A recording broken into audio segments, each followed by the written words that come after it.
Hey guys, how's it going? I just want to talk real quick about this kingdom building side system kind of side distraction in Kuni 2.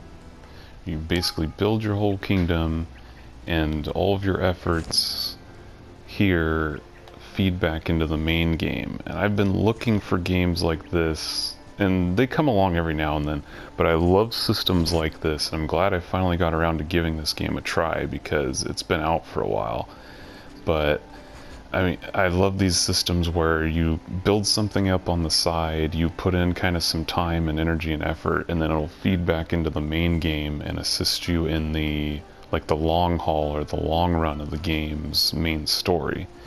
Only the game I can really think of, like XCOM 2 did it, where you build up your base and you kind of manage that.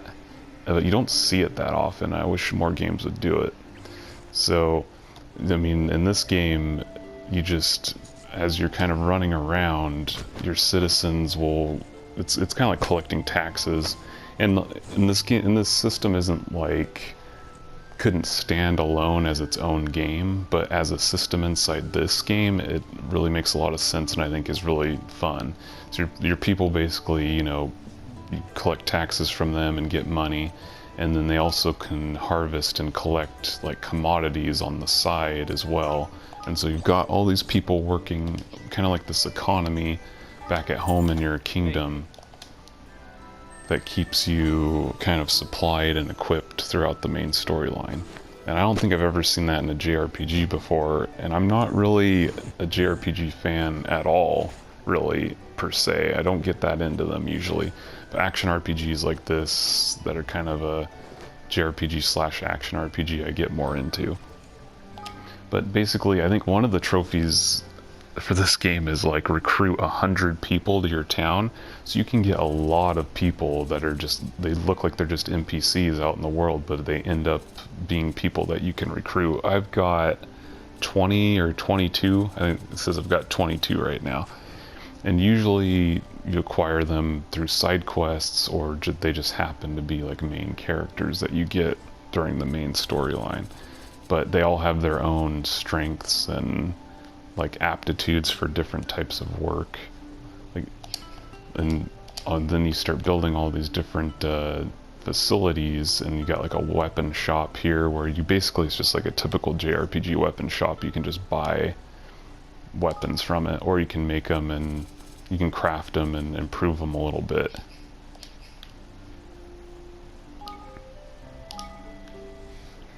So you got a weapons and armor shop. You got a shop that like levels up your spells and like kind of researches new ones. You've got a whole marketplace, a place to cook food, which are just like, standard buffs in any other game.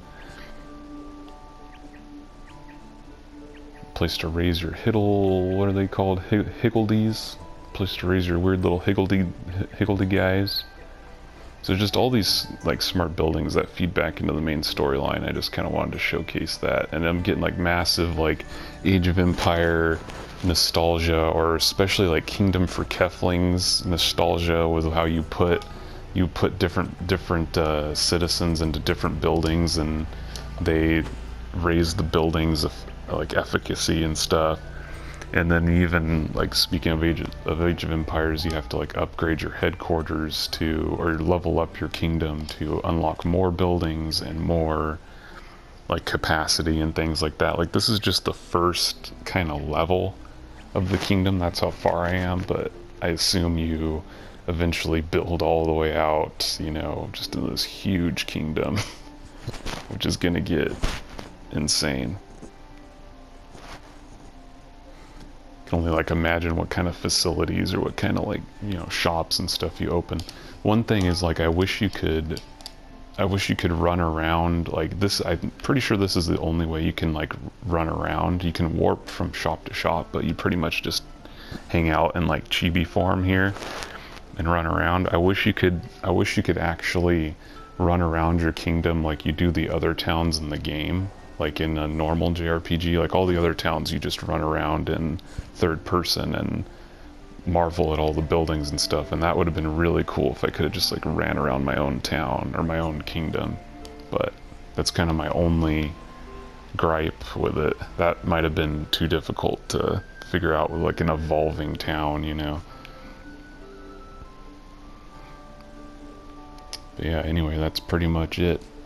If you haven't checked this game out and you're like I said, you know, I'm not really a huge JRPG fan. If you're kind of a half JRPG fan, you might be into this. We've been getting a lot of good ones lately. There's like Persona 5 last year, and now this game. Like, I don't know, JRPGs I think are becoming a little more accessible. So hope that's interesting, and hope it might kind of persuade you to give this game a second look if you'd already written it off. So thanks for watching.